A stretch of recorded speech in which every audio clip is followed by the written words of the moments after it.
everyone. This is Marie Waite, and I'm here with our amazing Jennifer Stowell, who is the founder, the owner, the CEO of Realty School 101. And welcome, Jennifer, to our episode in Finest Women in Real Estate. Thank you, Marie. I'm very excited to be here, and thank you for that warm introduction. Yes, I am really excited because you and I met in LinkedIn, Mhm. and we had this connection right away to where we wanted to help the real estate professionals. And your school, tell me how that all started with you. I mean, how is it? What was the passion behind it? And what was the story? How it all started? Sure.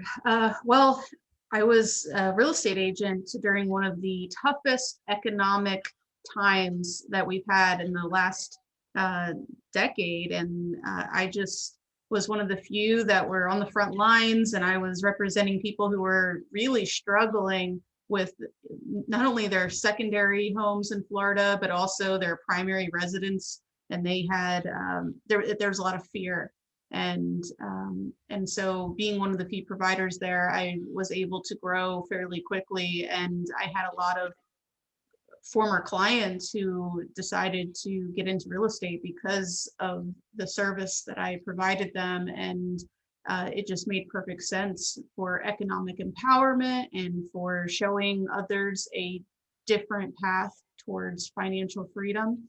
And Okay. that really was the main inspiration, was just having so many people come back to me and wondering how they too can get involved in real estate, Mhm. and guiding them along the way. Okay. So, how did you start in real estate? My mom talked me into it when I was still in college, and it was really a nice time because I was already in that learning mindset, and a lot of people advised me. It was around 2008, 2009 when I started the journey. And probably about a third of the realtors in my market center did not renew their membership that year, and they all informed me, you're going to learn a lot. This is probably the best time to get in for learning purposes. So it's only going to go up from here, as long as you can. If you can make it in this kind of economy, you can make it at any point. And they were right, absolutely. And it did get easier over time. So, so your mom was in real estate too. Did she start early? I mean, how many years does she have in real estate? Yeah, so gosh, she's been in it for a while now. I haven't done the math on it. Probably since 2013. So almost 2 decades, right? 2 decades. Okay. And are you the only child? I'm sorry, 2003. Oh, two 2003 was the year I think she got into it. Okay. Okay. And are you the only child? No, but my siblings, they have different career paths. They're more into public service, Okay. health, and law enforcement. So they're a little bit different, but they're very supportive of what we do and refer business to both my mom and I. Okay. Well, that's so cool that you were the one that ended up learning the real estate within your family, and then you pursued it with having a school. Yes, and I love it. I love the education side. I'm very, very passionate. I've always been about teaching and learning. And I think sometimes everyone knows the best way to learn is to teach. So if you can immediately take the lessons that you've learned, and especially in a field like real estate where you are just constantly learning and nothing is ever perfectly the same.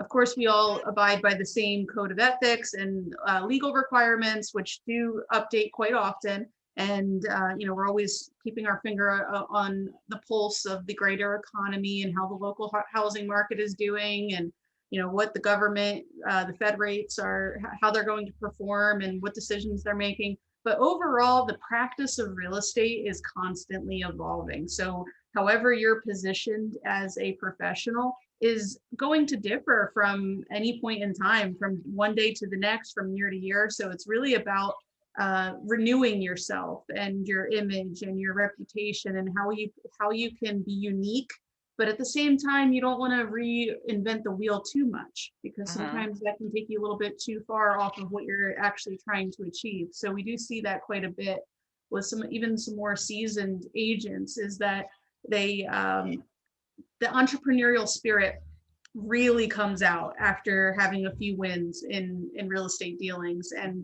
then all these other businesses start coming along. And sometimes it's good to just refocus on doing what works rather than constantly starting new ventures. Okay. So when did you exactly start the real estate school? Officially, it was, I think, 2015. I was under my my own name, and I had great success initially, but then I realized that I wanted to have a larger brand presence. So just in some ways, it was an ego dissolution of just recognizing that I am not alone a brand.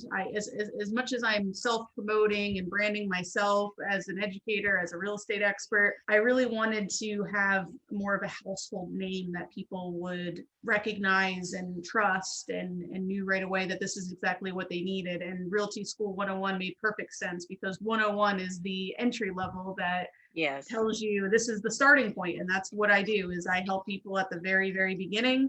And I also, I tell my students, I'd like to be your education provider for life. So keep in touch and ask me anything real estate related. Wow, that is amazing. That's why when I connected with you, I saw the program where they can get their preparation to get into real estate, right? So they take all the courses, and as part of your courses, there's also personal development programs that you also include, which is really unique to a real estate school. Absolutely. And there's so much to it too, other than just your regular mentorship, which our industry lacks quite a bit, because there's a lot of independence and constant encouragement for self-reliance in terms of your ability to generate your own business, and then be able to support your own systems that go above and beyond. And once you start developing your own pipeline, or you're working with someone who has already been successful, there can be a little bit of a concern about developing your next competitor in real estate. So mentorship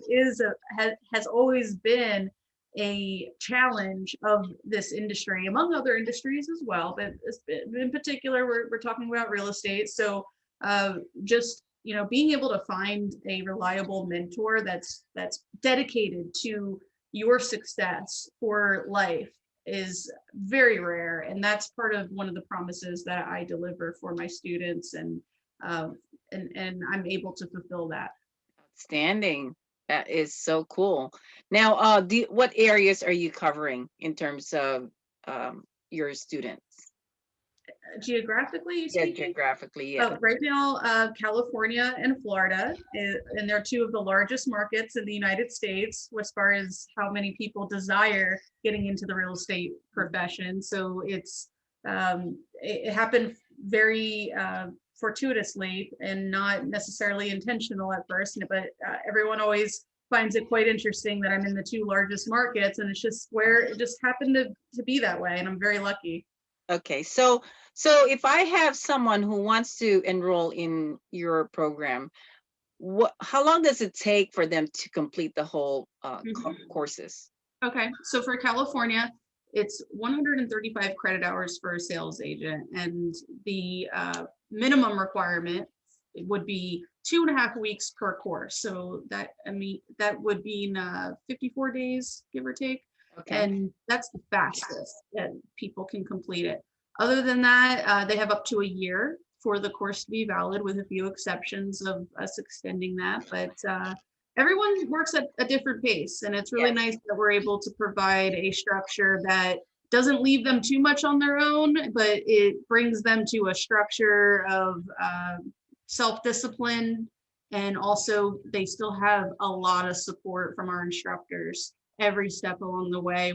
We hold their hand through the application process, because it can be so overwhelming. You pass these 3 courses and it's just, what do I do next? Where do I go? How do I, there's so many different applications. California, it seems like there's always a new form coming out every single day, and it's, did I get everything? And the last thing they want to do is hold up the process and make it even longer. So us holding their hand through that really, really helps them, and it keeps them motivated, and it gets them earning a commission faster. Okay. And how many instructors do you have in your school? We have quite a few. It depends on if they're professional development or if they're for licensing. For licensing, it's just a few of us, but for professional development, we have a pretty extensive network. Okay. 15 to 20, somewhere in that range. Wow, that's pretty good. I mean, and the average number of students do you guys get? Oh, a lot. It can be sometimes in the hundreds. It depends on which product you're talking about, because we Okay. do offer more than just pre-license, and the CE, just depending on, hitting the right marketing channels at the right time, and Okay. reminding people before they renew, this is, will help make it easier for you. We can get hundreds of thousands just from, one simple email. That is awesome. Now, when you and I connected and you found that I'm with Finest Women in Real Estate, what was in your mind when we started talking about partnership? Oh, it was just very clear to me that you are a strong leader, that you're passionate about helping others, and you're doing it in a very unique way that no one else is doing. And I saw just tremendous growth potential between the two of us, and the level of dedication, and the way we like to support other people in the profession. Wow, I feel the same way about you, Jennifer. I felt like, wow, what a strong woman, very powerful in terms of being in real estate and educating all these people. And that's one of the things that I really like to see in the future in terms of, bringing all this professional in another level and really make it very powerful for them. So when I met you, I guess, I was telling myself, this is awesome. This is this is really a good connection. So I'm very excited about our partnership and all the things that we're doing. You and I were talking about doing even TV shows, right? Uh, we're Mhm. we're talking about a lot of educational programs for people that are coming in through Finest Women in Real Estate, and at the same time, you're also giving uh, benefits for the members of my group. You're giving them an amazing discount to be able to get into your program. So I'm very, very thankful of that. Yes, of course. Anything I can do to support your members. Yes. And so what else do you envision in regards to being part of Finest Women in Real Estate? What are the things that you see happening in the future? Sure, I think content development is really key. And so as we continue to expand with both, my students and my sphere of influencers, it's not necessarily about mine anymore. I know a lot of real estate professionals position themselves like that, but really I'm pulling in the influencers, and so are you. And so that crossover between the two could bring forth a very powerful combined network to provide for the entire globe, really, for real estate perspectives that is so needed. And real estate is, with it being so dynamic, both on the professional and on the economic level, there's so much content that we could put forth that would be invaluable. Oh, I'm looking forward to it. And I know we have a schedule for you to be on an episode with some of the finest women in real estate. And I'm looking forward to the discussions that you guys are going to have, because I know it's going to be very valuable for the people that are watching. Yeah. Thank you, Marie. Now, Agreed. is there anything that you can tell the people that are interested in getting into real estate? What can you say to them about the real estate industry at this time during COVID time? Oh, well, it has always been an essential service. So depending on which market you're in, and how that is going from the COVID situation, it's been very good to agents that they can stay on the move, and that they can still perform their their responsibilities to help people with their relocation needs. So that alone has really driven demand, especially right around April of 2020. About one and a half months into this announcement, that is really when our education picked up. Everyone really started thinking differently about their careers, and how flexible they might be, depending on what is going on in the greater economy, and especially during a global pandemic, how to stay valuable in society, and helping people with relocation needs, especially during a time like this where they're thinking very differently Yeah, than they yeah. ever have. Well, And how do you teach the students to compete with some of the e-commerce right now that are almost taking a lot of the business away from the real estate agents? in some ways it is, in other ways not so much. There is a extremely invaluable, irreplaceable element to just being a really good agent for somebody, and in a way that a robot in an e-commerce platform could never do. There, as far as negotiation when it comes to real estate value, there are a lot of drawbacks to relying solely on a piece of technology to do that. The value is really driven by emotion, especially in home selling, and even for a business owner, and they're dreaming about the potential revenue that, feeling the marketing. The marketing is something that technology can't really do, and they can't do all the pieces of it, not yet, not in anytime soon. So you have to have people with real emotions combined with that rationality, and using that technology to help people in a more efficient way and not be intimidated by it. And I think that's actually been hurting our profession quite a bit, is just, we've had some really amazing top agents that have gotten intimidated by technology, thinking it's going to be a replacement, and it's not true. It's, you really just Yeah. have to figure out how to make that technology work for you. What I learned in some of the e-commerce is that it's actually driving the price lower because of the bidding competition. And I don't think that's a really good way to consider selling your home, because not only that you're not going to get the best offer, you're also driving everyone's pricing around your neighborhood lower. So you're not going to be a popular person in your neighborhood if that's the case, right? Potentially. I mean, there's all different strategies depending on which market you're in. Florida, for instance, has always been a reverse auction type of marketplace. Regardless of what's going on in the greater economy, a lot of, whether you're using a real estate professional or not, they usually start at the top and they just reduce the price by 1,000 or 10,000 until sold.